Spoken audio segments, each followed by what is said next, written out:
بسم الله الرحمن الرحيم الحمد لله رب العالمين والصلاة والسلام على محمد وعلى آله وصحبه أجمعين. خۆشەویستان خۆشحاڵم کە لە ئەڵقەی ژمارە 96 بە خزمەت ئێوەی خۆشەویست گەشتمەوە بۆ قسەکردن لەسەر بابەتێکی گرنگ ئەویش کە بریتە لە گرنگی ڕەوش لە سیاسەتا کە یەکێکە لە نووسراوەکان یاخود با بڵێن یەکێکە لە کتێبەکانی جەنابی مامۆستا عەلی باپیر. خۆشەویستان لە ئەڵقەی ڕابردووشا باسمان کردوتمان ئێستا لەم هەلوو مەرجەی ئێستا زۆر پێویستمان بە چاوکراوەی هەیە لەبارەی سیاستکردن و هەروەها ئەوەی کە لە هەرێمی کوردستان بە ناوی سیاسەتەوە ئاگوزارەوە پەیوەستیش بە ئەخلاقەوە کە ئەخلاق بۆ خۆی کایەکی زۆر زۆر گرنگە و پێویستە کات کە هەر جوڵێگە کرێ یاخود با بڵێن هەر جم و جوڵێگە کرێت جا بە تایبەتی لە ڕوانگەی سیاسیەوە پێویستی بە بابەتی ئەخلاق هەیە چونکە لە دەرەوەی ئەخلاق شتێکی تر نامێنێتەوە کە بە جۆرە لە جۆرەکان پێک بکرێت سیاسەتێکی دروست. مامۆستا بە سەرەتا دوای بە خێراتن پرسیاری ئەوە بکەم بڵێم تۆ لەم بە دوواداچوونەیە لە گرنگی ڕەوش لە سیاسەتە گەشتووی بە چی ینی بە کورت و کوشراوی پرسیارەکەمان ئەوەیە ئەڵێن سیاسەت لە دەرەوەی کای ئەخلاقی بۆ خۆی ئەبێ بە چی؟ الحمد لله وصلوات الله وسلامه وبركاته على رسول الله محمد وآله المهتدين بهداه من الصحب والأزواج والقرابة والتابعين لهم بإحسان إلى يوم لقاء الله. كاك بيوان من لسرتاي ولا بيشتي أم كتابة دا باسم كردوها كأوي بالي بيوانام أو بابتا بيشكش بكم كبيشتر وكو دو وتاربون ولا سر يوتيوبيش هي ودواتر لم كتابة دا برجستبون أوي كمن كاتك سرنجي واقعەکەی خۆمان هەرێمی کوردستان و عێراق دەدەم دەبینم کە بەداخەوە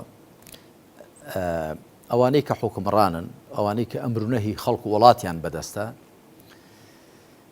کەمتر ڕەوشت و بەها بەرزەکان ڕەچاو دەکەن لە کار و چالاکی سیاسییاندا. هەڵبەتە باسیشم کردووە کە کەسێک دەتوانێت ڕەوشت و بەها بەرزەکان ڕەچاو بکە کە خاوەنی بووناسیەکی ئیسلامی بێ خاوەنی ئیمان و عەقیدەیەکی ئیسلامی بێ و پەیوەست بێ بەخوای پەروەردگارەوە و پەیوەست بێ بە ڕێباز و ڕێوشوێنی پێغەمبەری پێشەواوە صلی الله علیه وسلم و ڕۆژی دوایی مەنزڵگای کۆتایی بەسەر ژیانی دنیای زوو تێپەڕدا هەڵبژێرێ. بەڵام لەبەرەوەی کە ئەو بیر و بڕوا و هەستوونەستە کەمە یار زۆر کاڵە یا زۆر هەڵبزڕکاوە ڕەنگە لە هێندیشەدا هەر نەبێ کە لە وڵاتەدا حوکمڕانی دەکەن بۆیە ڕەوشت و ئاکارە پەسەندەکان زۆر بە کەمی لە کار و چالاکیەکانیاندا دەبیندرێن. ئەلبەتە من دوایی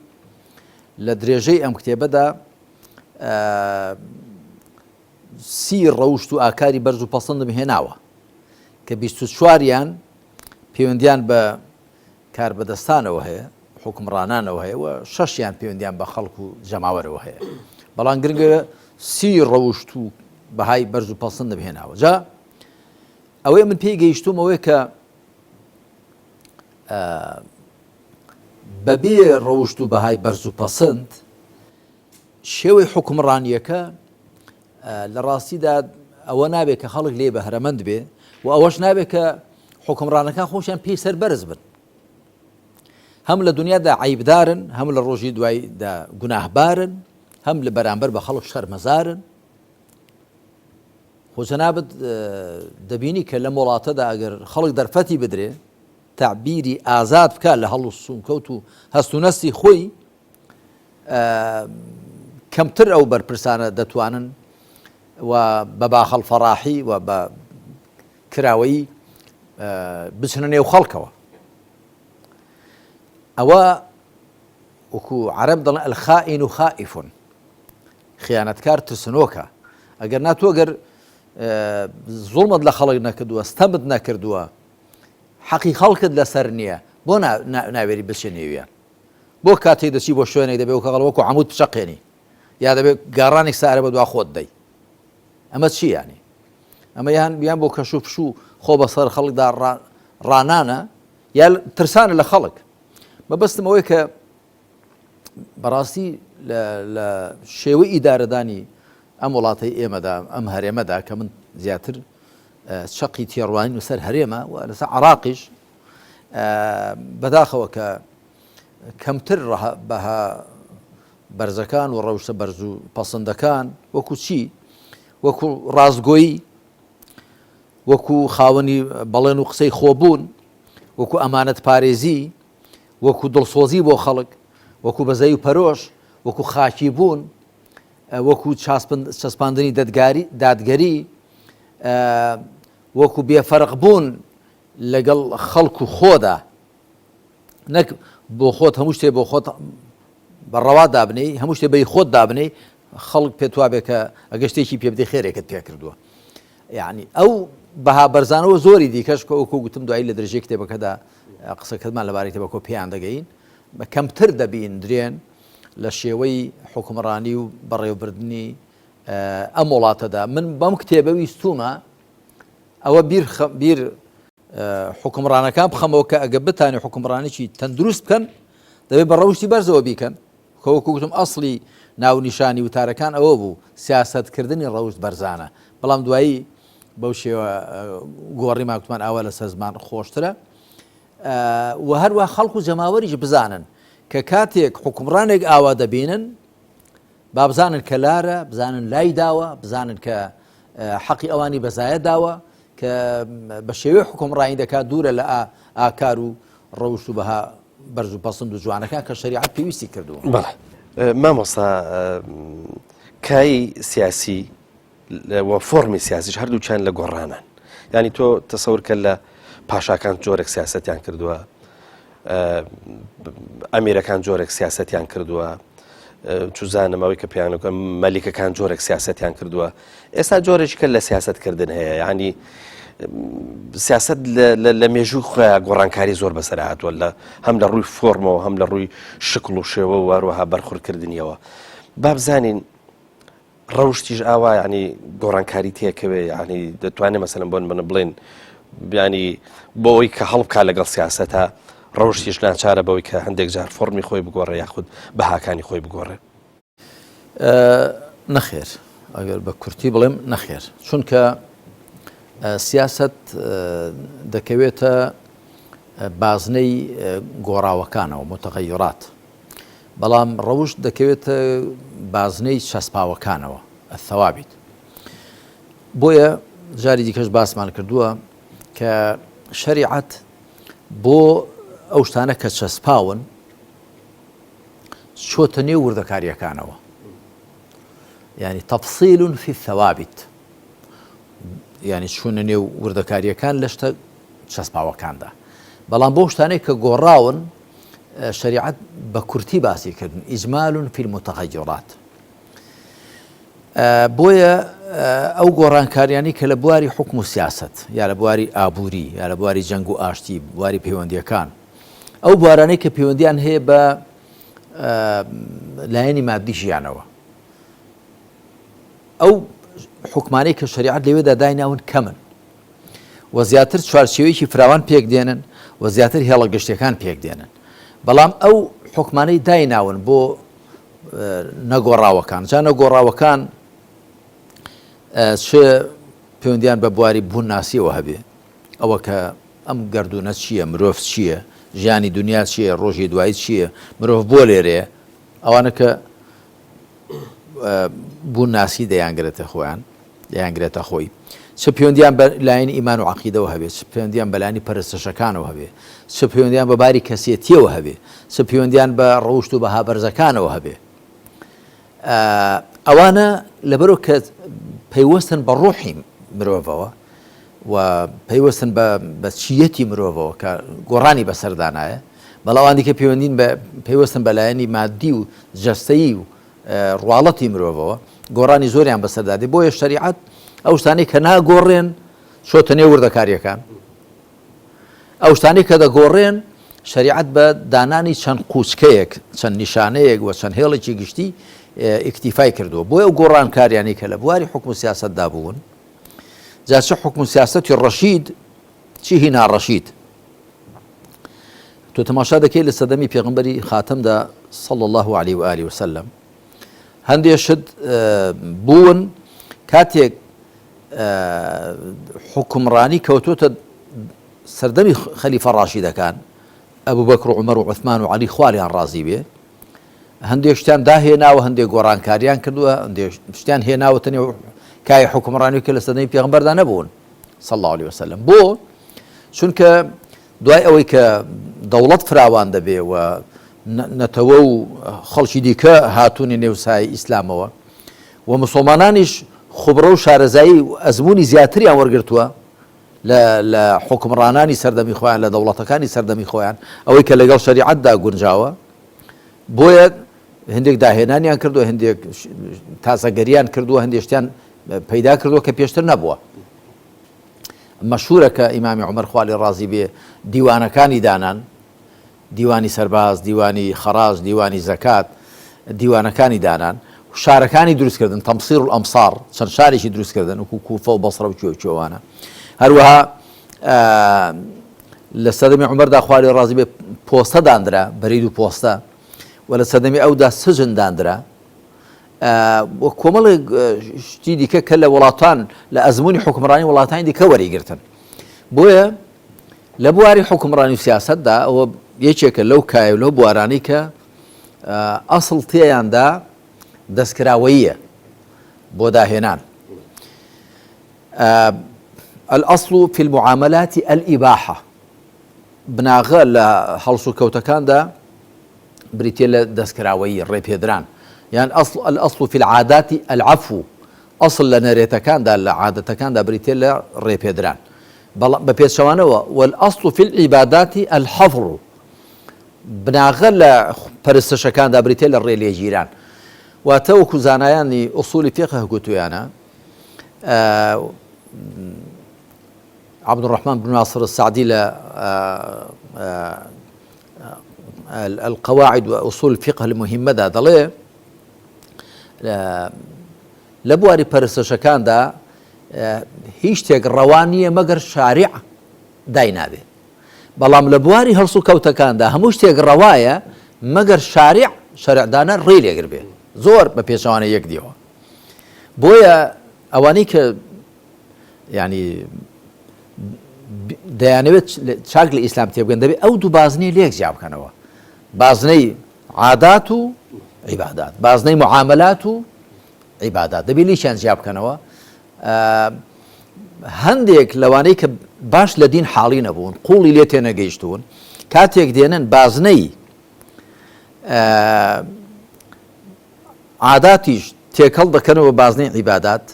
ئەو پێشتریش باسمان کردووە ڕێ لە خۆشیان لە خەڵکیش دەگرن هەموو شتێک بە بیدعەت دادەن هەموو شتێک بە خراپ دادەنێن کە داهێنراوە لە حاڵێکدا ئەسڵ لە هەڵس و کەوتەکاندا داهێنانە ئەسڵ داهێنان و ئیبداعە بەڵام ئەسڵ لە پەرستشەکاندا بریتێ لە شوێن کەوتن ئیتیباع بەڵێ مامەستا هەر پرسیارەکە بە زۆرێکی ترەکەمەوە بۆی بینەران باشتر تێبگەن ئێستا بۆ نمونە دروشمێکی سیاسی هەیە کاڵێ دۆستی تا سەرمان نییە بەڵکو بەرژەوەندی تا سەرمان هەیە یعنی ئەم چەمکە جگەلەوەی کە بۆ خۆی نائەخلاقیە ناڕەوشتیە ڕاستێکی کۆمەڵێک پێوەری تری یاخود کۆمەڵە بەهای ئەخلاقی شەکاتە ژێر پرسیارەوە ویش لەوانە بۆ نمونە چەمچی ڕازگۆیی و چەمچی وەفاداری کۆمەڵێ لەو چەمکانە خاتە ژێر پرسیارەوە ئەمە لە کاتێکە ئەمە یعنی ئێستا دروژمە هەرە سەرەکێکی سیاستکردنە کاڵێن سیاستکردن بەسمان سیاسەتی ئەوەی کە دنیا بابڕێەوەی کە مەسەلەن بۆ نمونە سەرمایهداری پشتی پێبەستووە قسەکەمان لەسەر ئەوەیە زۆر جار ینی سیاست یاخود چەمکە سیاسیەکان بە هەڕەوشتەکانی ڕاکێشن و یان خەنە ژێر پرسیارەوە مامۆستا قسەکە لەسەر ئەمە بەڵێ ڕاستە ئەوە گومانی تێدا نیە سیاسەتێک کە سەرچاوەگرتو نەبێت لە وەحی خواوە و سیاسەتێک سەرچاوەگرتو نەبێت لە پەیامی خواوە و پابند نەبێت بە شەریعەتی خواوە بێگومان سەری لێ میکیاڤیلیەت و سەری لەوەی کە جەنابە دەڵێ بەرژەوەندیەکان چەسپاون بەڵام دۆستایەتی و دوژمناتیەکان گۆڕاون واتە ئەوەی کە تا دوێنێ دۆستت بووە ئەگە بەرژەوەندی لەوەدا بوو شەڕی لەگەڵ بکە شەڕی لەگەڵ بکە بەرژەوەندیش بەش ئەوای لێ سەر نابێت بەرژەوەندی کە بەتەکیید ئەوە شوانیە بەرژەوەندیەکانیش گۆڕا و زۆرا و زۆرن هەر کای سیاست بۆ خۆی کایەکە گۆڕانی زۆری بەسەردادێ مەبەستم ئەوەیە کە ڕاستە سیاست و حکمڕانی ئەگەر پابند نەبێ بە شەریعەتەوە ئەگەر پابند نەبێ بە پایەکانی کە شەریعەت دایان دەنێت یعنی بۆ وێنە حکمڕانی دەبێت لەسەر بناغێکی بریتێ بێت لە شوڕا و ئەمڕۆ شوڕا بینەهۆ هەر حکمڕانیەک لەسەر بناغی شۆڕا نەبێ لەسەر هەر بناغەیەکی دیکە بێ میراتی بێ بنەماڵەیی بێ عسکەرتاری بێ ئۆتۆکراسی بێ حکمی تاکگەرایی هەرچی بێ مەرفوزە بۆیە پێغەمبەر صلی الله عليه وسلم جێنشینایەتی دوای خۆی لە 30 ساڵدا قەتیس کردووە الخلافة بعد 30 سنة ثم يكون ملكا جێنشینایەتی لە دوای من 30 ساڵە ماوەی حکمڕانیەکەی ئەبوبەکر و عومەر و عوسمان و عەلی و حەسەنی کوڕی عەلی خوا لە هەموویان ڕازی بێ 30 ساڵە ثم يكون ملكا دوای دەبێتە پاشایەتی نابێتە جێنشینایەتیکردنی پێغەمبەر صلی الله علیه وسلم دەبێتە حکمڕانیەک بە پێی هەوا و ئارەزوو حکمڕانێکی میراتی و بنەماڵەیی کە بێگانەیە بە ئیسلام هەر بۆیە کاتێک معاوی کوڕی ئەبوو سوفیان ویستی یەزیدی کوڕی بەیعەتی بۆ وەربگرێ 5 ساڵ پێشەوەی بۆ خۆی کۆچی دوایی بکە عەبدوڕەحمانی کوڕی ئەبوبەکر سیدیق گوتی ئەهیڕەقلیەة كلما ذاب هرقل جاء هرقل هرقلایەتیە هەر کە هێرەقلێک ڕۆیی یەکەیش کە بێتە جێی ئایا حکمی ڕۆم و فارسە یا حکمی ئیسلامیە و ئەمرهم شورا بینهم خەلیفە ڕاشیدەکان بۆیە پێیان دەگوترا خەلیفە ڕاشیدەکان سەرڕاستەکان چونکە لەسەر بناغەی ڕاوێژی مسلمانان هەڵبژێردران بەڵام ئەوەی دیکە بە حکمڕانی بە میراتی لە بابۆ بۆ کوڕ شتێکی بێگانەیە بە ئیسلام شتێکە لە عادەتی ڕۆم و فارسەکان بوو جا مەبەستم ئەوەیە کە حکمڕانی تەنیا کاتێک دەتوانێت پابند بێ بە هاو ڕەوشت و بەرز و جوانەکانەوە کە پابند بێ بە شەریعەتەوە و گومانی تێدا نییە کە حکمڕانی ئێستا زۆربەی هەرە زۆری تەوان وەکو جەنابەت ئاماژەت پێدا کارتێکراوە بە بیرۆکەی کاپیتالیزم و بەڵکو گلۆبالیزیشن عەولەما و لیبرالیزم ئەڵبەتە کاتی خۆی سۆسیالیزمیش هەبوو لە بەرامبەریدا سۆسیالیزم و کۆمۆنیزم هەبوون لە چین و لە یەکێتی سۆڤێتی پێشوو لە هەندێک وڵاتانی دیکە بەڵام ئێستا ئەوانیش هەر لەژێر کاریگەری کللتوری کاپیتالیزم و لیبرالیزمدان کە ئەویش دەڵێت تاک چۆنی بەرژەوەندیە باوا بکە بەبێ گوێ بداتە بەرژەوەندی گشتی و ژیانیش تەنیاوکو لایەنە مادیەکەی تەماشا دەکەن مرۆڤیش تەنیاوکو جەستەیەک تەماشا دەکەن و ژیانیش تەنیاوکو ژیانی دنیا تەماشا دەکەن نایبەستنەوە بە ڕۆژی دواییەوە بۆیە سەرنجامی ئەو شێوە حکمڕانیانە ئەوەیە کە پڕ بۆ لە گەندەڵی لە فەساد لە زوڵم لە ستەم و پڕ بۆ لە ڕەوشتە دزێ و ناشیرینەکان کە وەکو باسم کرد یەکێک لەوانە بریتێت لە دووفلیقانەیی لەلایەکەوە باسی دیموکراسی دەکا باسی مافی مرۆڤ دەکا بەڵام ئەگەر دەستی بڕوا لە نێو خۆشی داوە تێوەفادار نییە وەکو دۆناڵد ترامپمان بینی چۆن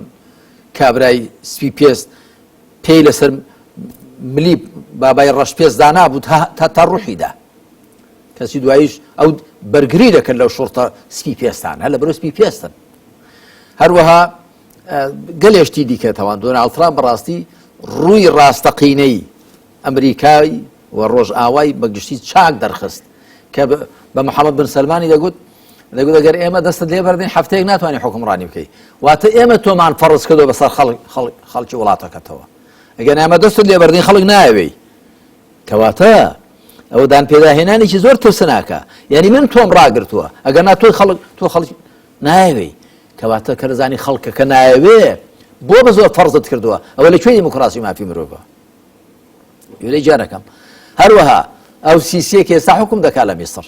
ئەگەر ئەمریکا و ڕۆژ ئاوا و جوولەکە و هەندێک لە وڵاتانی کەندا و دەستیان پێوە نەبێ دەتوانێت حکمڕانی بکە دەیتوانی کودەتا بکە بەسەر محەممەد مرسیدا بە تەکید نەخێر جا ئەوە هەمووی خستنە ژێرپێی بە هاو ڕەوشتە بەرزەکانە لەلایەنی ئەو زلهێزانەوە کە بە لیبرالیزم و بە کاپیتالیزم و بە گلۆبالیزیشن بەو شێوەکە و بیرۆکە فەلسەفانە دەڵێن حکمڕانی دەکەن. باش مامۆستا ئەچینە ناوبڕێک و ئینشاءڵڵا درێژە بە گفتوگۆکەمانە دێت. بەڵە خۆشەویستان وچانێکی کورد وەرەگرین و دواتر دێنەوە خزمەتە.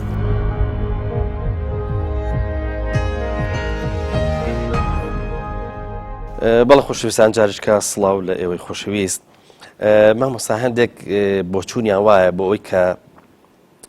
بە جۆرە لە جۆرەکان دیسپلینێک بۆ سیاسەتکردن دروستکەین واتە بچێتە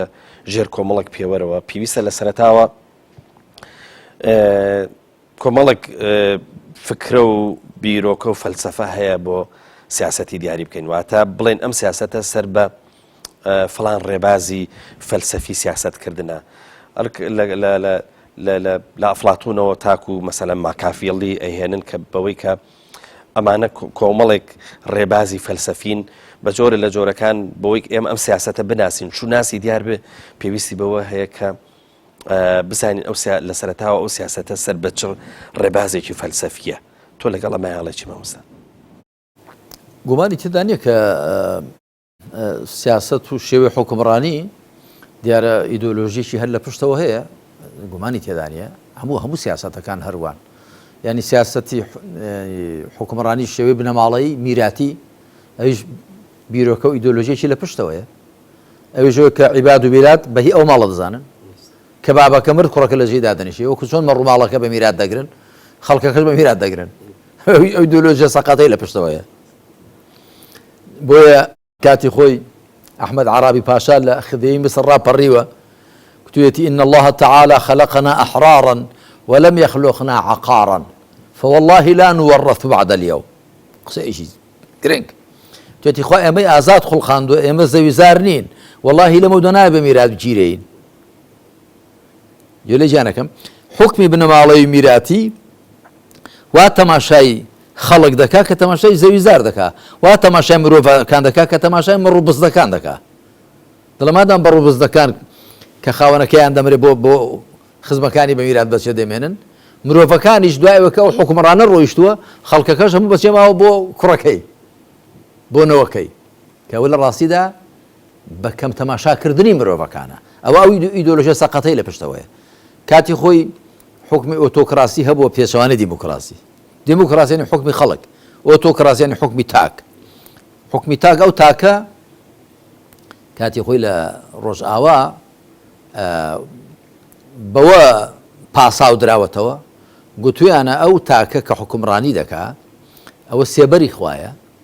یا گوتویانە وەکیلی خوایە و نوێنەری خوایە حکمی ثیۆکراسی ئەوەیە حکمی دینی کە قەشە و پاپایەکان ڕەوایەتیان بەو جۆرە حکمڕانیە داوە هەروەها دیموکراسی ئەویش ئیدۆلۆژی و فەلسەفەیەکی لە پشتەوەیە دەڵێ نا لە ئەسڵدا خەڵک خاوەنی سوڵتان و پێویستە خەڵک خۆشیان بەرپرسانی خۆیان دابنێن و بەسەریشیان و چاو دێر بن و ئەگەر لاشیاندا بتوان لاشیان بەرن بۆیە من هەمیشە گوتومە نزیکترین سیستمەکانی حکمڕانی بۆ لە ئیسلام و بریتە لە دیموکراسی کە بەداخەوە لە وڵاتانی کەندا و هەندێک لەوانەی کە نازناوی سەلەفی ئەوانە لە خۆ دەنێن زۆر هەستیاریان هەیە بە دیموکراسی باشە هەستیاریت بە دیموکراسی هەبێ ئەگەر بە دیلەکەی بریتی بێ لەوە کە حکم بە شەریعەت بکرێ و بە شۆڕا کە بە تەکید دیموکراسی هەندێک سەربیات و کەم و کوڕی تێدا هەن لە حکمی شەریعەت و لە شۆڕای ئیسلامدانین یەکێک لەوانە کە زەقترینیانە سەرەکیترینیان ئەوەیە کە لە حکمی دیموکراسیدا خەڵک دەستی ئاوەڵایە لە دانانی یاساکاندا بەبێ گوێدانە حەڵال و حەرام بەڵام شەریعەت سیاج و پەرژینێک دادەنێ بە دەوری خەڵکەوە بە دەوری پەرلەمانەوە بە دەوری نوێنەرانی خەڵکەوە دەڵێ نابێ حەڵال و حەرامەکانی خوا دەستکاری بکرێن پەرژین دادەنێ کە ئەوە ڕێدەگرێت لەوە کە ئیرادەی خەڵک ئینحراف کە ولو اتبع الحق أهواءهم لفسدت السماوات والأرض. ئەگەر حەق بە دوای ئارەزووی خەڵک بکەوێت ئاسمانەکان و زەوی تێک دەچن. شریعەت ئەو پەرژینە دادەنێ، بەڵام دیموکراسی ئەو پەرژینەی نییە. بەڵام هەندێک لەوانەی کە ڕەخنە دیموکراسی دەگرن زانین لەبەر چییە؟ لەبەرەوە کە پارێزگاری بکە لە حکم میراتی و بنەماڵەیی، وەکو دەڵێ لا لحب عەلی ولكن لبغض عمر، لەبەرەوەی کە ڕقیان لەوەیە کە خەڵک خاوەنی ئەسڵی دەسەڵات بن کە لە ئیسلامدا وایە. هەو تماشا هەموو دواندنەکانی خوای پەروەردگار کە لە قورئاندا یا ئەیها الناس یا بنی ئادەم یا ئەیها الذین آمنوا، یەک جاریش خوا نەیفەرموو یا ئەیها المەسئولون یا ئەیها العلماء یا ئەیها المەشایخ، خوا هەمیشە خەڵکی دواندووە، خەڵک خاوەنی ئەسڵی دەسەڵاتە. جا ئەوانەی کە دژی دیموکراسین ئەگەر بۆیە دژینی دەڵێن لە دیموکراسی باشتر باشە،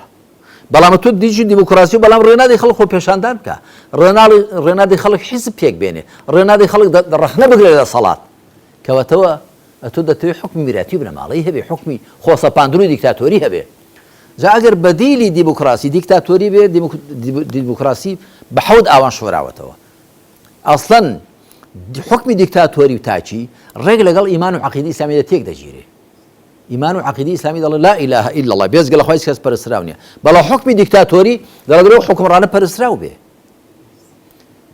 دیموکراسی لە ڕاستیدا خاڵی هاوبەشی زۆرە لەگەڵ سیستمی حکمڕانی ئیسلامیدا، جگە لەو خاڵی کە باسمان کرد و من لە کتێبەکانی خۆشمدا باسی ئەوم کردووە.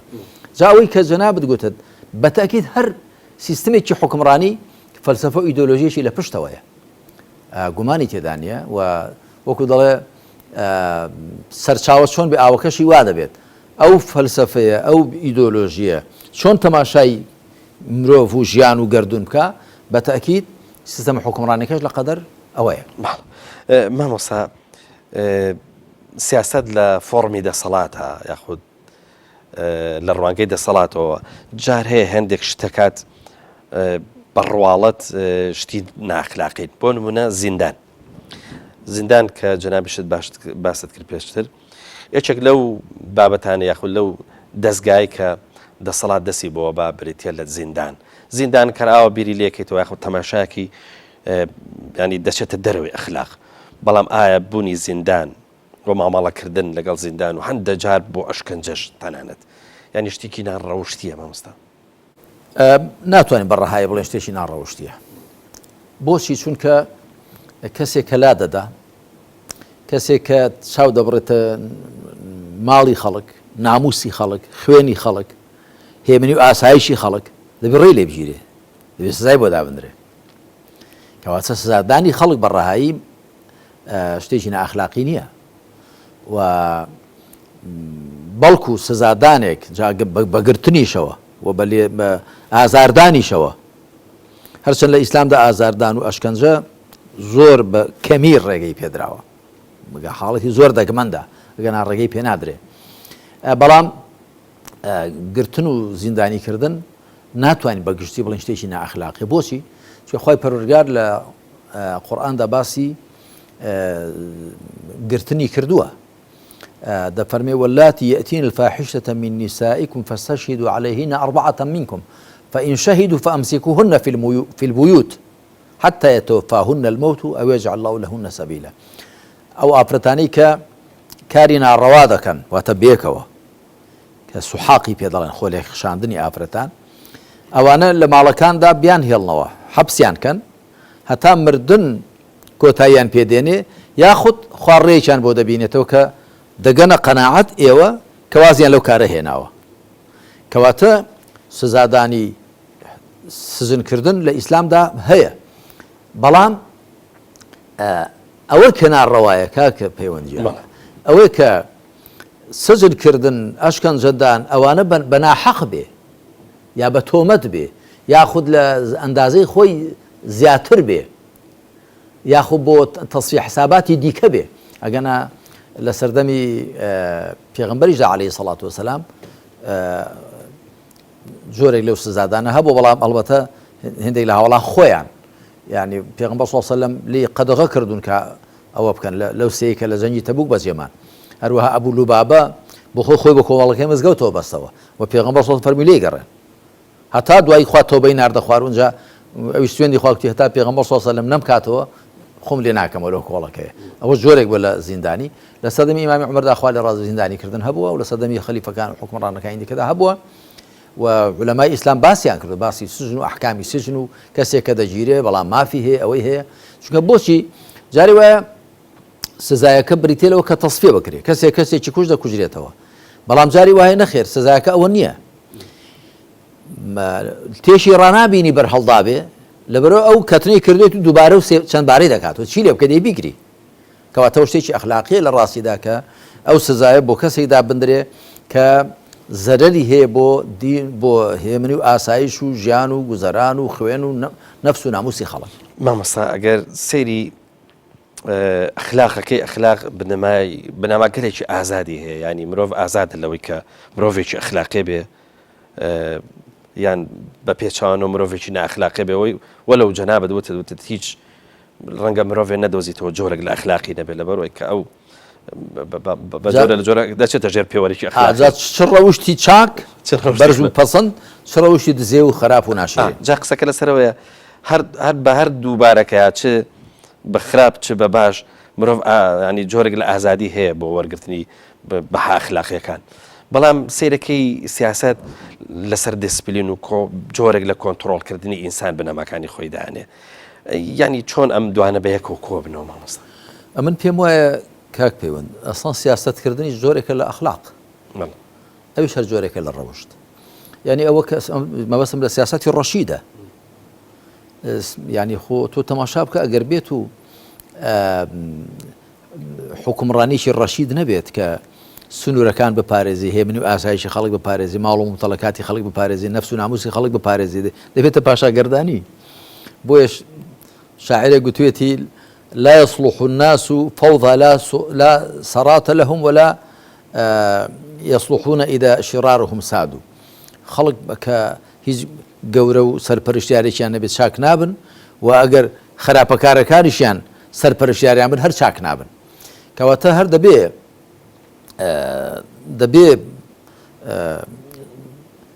جهتێکە بێ لایەنێکە بێ کە خەڵک کۆنتترۆلکە و سنوورەکانی خەڵک بپارێزێ نیاڵە خەڵک دەستدرێژی بکەنە سەر یەکدی ئەوەش هەر زۆرێکە لە ڕەوشت گومانی تێدانە بەڵام فعلەن سیاست خەڵک زەبت دەکا کۆنتترۆل دەکا نایڵێ سنوورەکان ببەزێن سیاستی ڕەشیدە من دەڵێم کەواتام دیسپلینش مامۆستا هەر دەبێت و بە جۆرێک لە هەر زۆرێکە لە ڕەوشت چونکە ئەگەر وانە بێ ئەتۆ تەماشا بکە لە جێی دیسپلین و زەبت و ڕەبت و کۆنتترۆلکردنی خەڵک ئەگەر هیچ شتێک نەبێ خەڵک بەردەبێتە نێوێکدی ئەو کاتە یاسای دەریا حاکم دەبێ ماسی گەورە ماسی گسکە قوت دەدا یاسای دارستان و جەنگەڵ حاکم دەبێ دڕندەکان نێچیرەت و نەرمەکان دەخۆن و کۆتاییان پێدێنن بۆیە ئەویش لە سنووری خۆیدا پێویستە و پاشان ڕەوشت و ئاکاریش ئەوی جوانیە کە بە هەر ئازاد بێ و هیچ سنوورێکی نەبێ بۆیە ڕازگۆیی پێچەوانی ڕازگۆیی درێ ئەمانەتە پێچەوانی ئەمانەت خیانەتە و هەروەها بەڵێن جێبەجێکردن وەفا سیفەتێکی جوانە پێچەوانەکەی پەیمانشێنی شتێکی خراپە و هەروەها ڕەحم و بەزەیی سیفەتێکی بەرزە دڵڕەقی سیفەتێکی خراپە لێبوردن سیفەتێکی باشە کینە لە دڵی سیفەتێکی خراپە خاچیبوون سیفەتێکی جوانە خۆ بەزلگری سیفەتێکی خراپ یعنی لە بواری ئەخلاقدا شتەکان زۆر دیاریکراون و پێغەمبەریش صلی الله عليه وسلم لە فەرمایشتێکدا هاتووە کە کاتێک تەماشای ئاوێنەی دەکردی فەرموو اللهم كما أحسنت خلقي فحسن خلقي خوایە وەک چۆن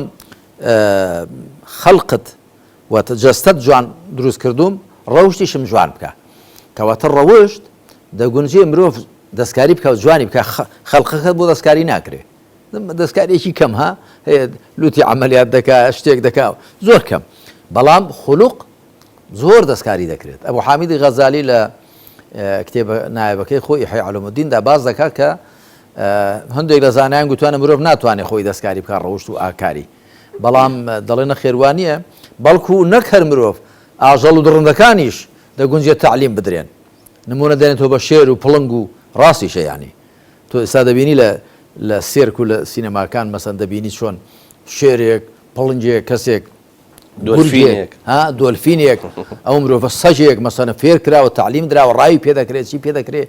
یا لە ڕۆژ ئاوا زەمبیلەیەکی لەملی دەکەن و دەسێ شت دەکڕێ و شتەکە دێنێتەوە بۆ ماڵێ لە ترافیکی سوور نادا فێر کراوە کەواتە گەر ئاژەڵ و درڕندەکان تعلیم بدرێن و فێرە ئاکار و ڕەوشی جوان بکرێن بە تاکید مرۆڤ لە پێشترە بۆ ئەوە و بۆیەش خواهم پێغەمبەرانی ناردوون عەلەیهیمو سەڵات وەسەلام کە ڕەوشی خەڵک لە دزەیەوە بگۆڕن بۆ شیرین لە خراپ و بیگۆڕن بۆ چاک. مامۆستا دەگوترێ هەر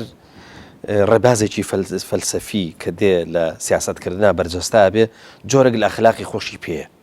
ینی ئێستا کە من لەگەڵ جەناب دانیشتوم شرفەی ئەم بابەتاکەیت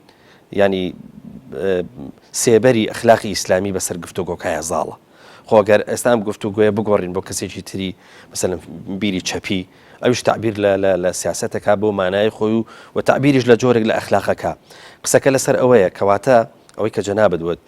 وتت هەر ڕێبازێکی فەلسەفیەت تەبەنی جۆرێک لە ئەخلاقەکە بەڵام ئایا دووڕیانێک هەیە واتە شوێنێک هەیە بەوەی کە ئەم ئەخلاقانە بە جۆرە لە جۆرەکان یەک بکردنەوە یاخود لە کۆی ئەو ڕێبازە سیاسیانی کە هەرێکان بە جۆرێکات هەرگەکان هەڵگری جۆرێک لە فەلسەفەی تایبەت بخوایانن شتێک هەیە کە بگوترێ ئەم ئەخلاقە ئەخلاقێکی یەکانگیرە و ئەخلاقێکە لە سیاسەت هەمیشە بەرجەستا بێ و ئەمانە مەفهومەکانیان ناگۆڕن. بەڵێ هەیە کۆمەڵی بەها هەن پیان دەگوترێت بەها مرۆییەکان القيم الإنسانية بۆ وێنە ڕێزگرتن لە مرۆڤ دادگەری ئازادی بۆ وێنە ڕەحم و بەزەیی چاکەکاری پاشان چاوپۆشیکردن لە شوێنی خۆیدا ئەوانە هەمووی بەهای مرۆیین لە هەر شوێنێک بن شتی باشن. پێغەمبەر عەلەیهی سەڵات وسەلام بەنو قەیس هاتن بۆ لای عەشیرەتێک هاتن بۆ لای سەرۆکەکان ناوی ئەشەجی عەبدولقەیس بوو. ئەشەج پێغەمبەر عەلەیهی سەڵات وسەلام فەرمووی ئینە فیکە خەسڵەتەین یوحبهم الله الحلم والأنات ئەتۆ دوو ڕەوشتە تێدان خوا خۆشی دەوێن هێدیومەندی واتە زووتوڕە نەبوون و لە سەرخۆی و شوێنەیی ئەوە لە صحیح موسلیم داهاتووە. لە موسنەد ئیمام ئەحمەد داهاتووە درێژەی ئەوە هاتووە کە کاتێک وەفدەکەی شاندەکەی چوون بۆ خزمەت پێغەمبەر صلی الله علیه و سلم کە مسلمان بن گوێیان لە پێغەمبەر بێ و گەر عەقڵیان گرت مسلمان بن ئەو گوتوێتی ئێوە بچن بەڵام من ئاوا نایەم بۆ خزمەت محەممەد خۆی شوردووە لە ڕێگا لە کانی و کانیاوێک پۆشاکەکەی گۆڕیوە خۆی بۆن خۆش کردووە خۆی مڕەتەب کرد ئەمجا چۆتە خزمەت پێغەمبەر صلی فەرموویەتی ئەتۆ لە قەومەکە دواکەوتی گوتی ئەی محەممەد من پێم جوان نەبوو بە بەرجی تۆز و خۆڵاوی بە ئارەقاوی بە بۆنی ناخۆش بێمە خزمەت جەنابەت تۆ پیاوێکی گەورەی خۆم شۆرد و خۆم گۆڕی خۆم بۆن خۆش کرد ئەوجا هاتمە خزمەتت. پێغەمبەر صلی الله علیه و سلم سەرسام بوو بەو ڕەوشتە جوانەی فەرمووی ئەتۆ دوو ڕەوشتە تێدا خوا خۆشی دەوێن الحلم والأنات. حلم پێچەوانەی زووتوڕەبوونە ئەناتیش پێچەوانەی عەجەلەیە واتە هێدیومەندی و بەکاوەخۆبوون و شوێنەی. ئەویش گوتی ئەو دوو ڕەوشتە بۆ خۆم پەیدام کردوون یاخوا تێیدا پەیدا کردوم فەرمووی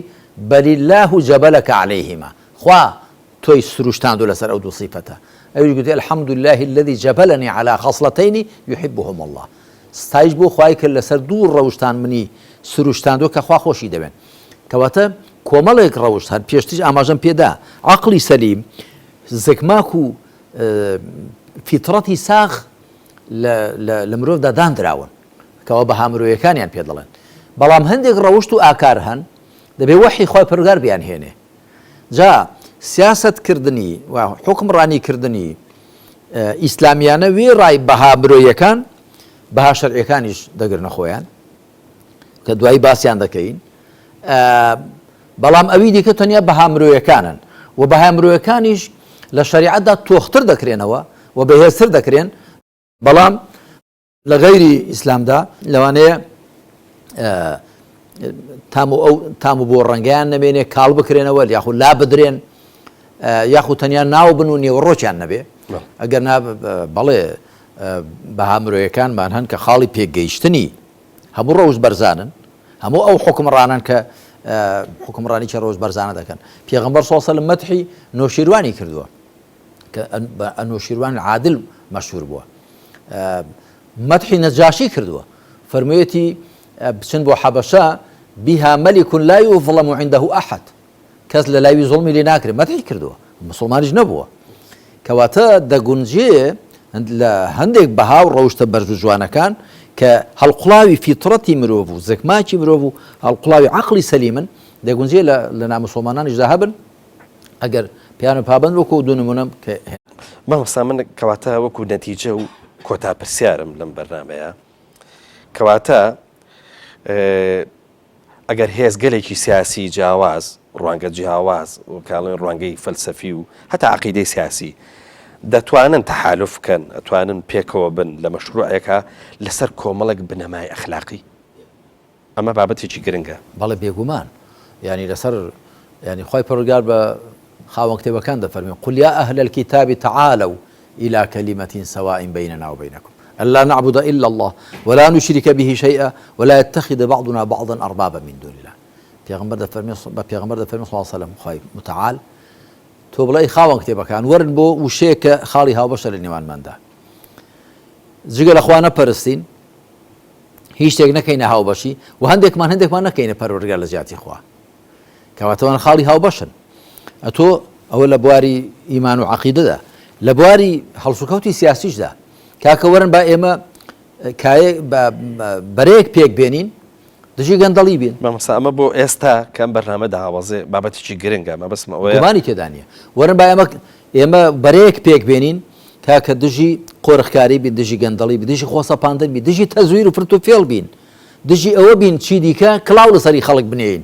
لەگەڵیان ڕاست نەکەین دژی ئەوە بین کە پێش ئەوەی بچینە نێو هەڵبژاردنەوە دەرەنجامەکەی بڵێین وەکو حیزبێ گوتی ئەوە دە کورسیە دێنم سەزارێ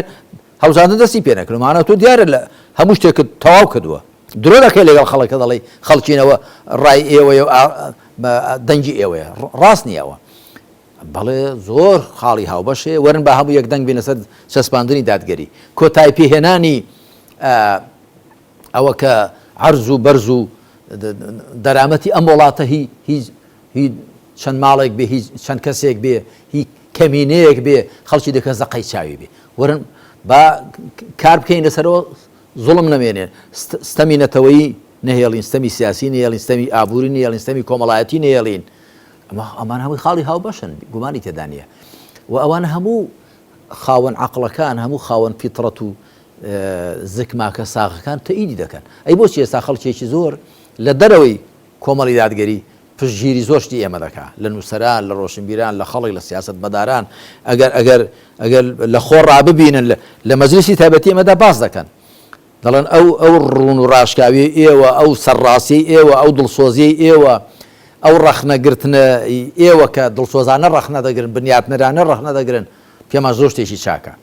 ئەو شێوە ئەو پۆزیسیۆن بوونەی ئێوە کە لە حقد و بوغزەوە ئینتلاق ناکەن بەڵکو لە دڵسۆزی و بەزەوی پەرۆشەوە بۆ وڵات ئینتلاق دەکەن و دەتانوێت خەڵک غەڵەت نەکا بۆ وڵاتەکەمان ناشیرینتر نەبێ میلەتەکەمان زیاتر ناشیرین نەبێ خەڵکەکە زیاتر خەفەتخان نەبێ ئەوە زۆر شتێکی باشە ئەمانە معناوە خاڵی هاوبەشن و ڕەوشتی بەرز و جوانن کە هەموو خاوەن عەقڵەکان هەموو خاوەن زکماکە ساغەکان لەسەریان یەکدەنگن مامۆستا خاڵی زۆر گرنگ و بڵێن بابەتی ماوە لە کتێبەکە کە هێشتا پێ نەگەیشتوین ئینشاءڵڵا هەڵێگرین بۆ ئەڵلقەکانی داهاتوو چووکە ئەڵلقەی ژمارە 96مان کۆتایی هات سوپاس بۆ جەنابێت سوپاس بۆ جەنابیشت و خوا پشتیوان بێ شەن و کەوێکی باشی ئەم کتێبە دەکەین ئینشاءڵڵا بەڵێ خۆشەویستان بەم شێوەیە گەشتنە کۆتایی ئەم ئەڵلقەیەشمان تاکو بە گەشتنەوەیکی دیکە